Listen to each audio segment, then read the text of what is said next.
రైతు సోదరులందరికీ నమస్కారం. ఇది మనం రాంపూర్ విలేజ్ చెన్నూరు మండల్ మంచిర్యాల జిల్లాలో ఉన్నాము.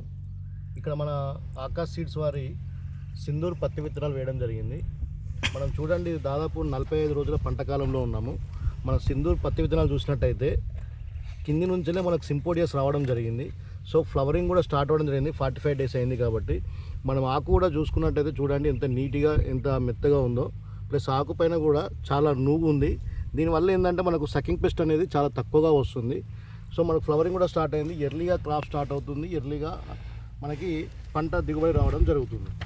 ఇది ఆకాష్ సీడ్స్ వారి సింధూర్.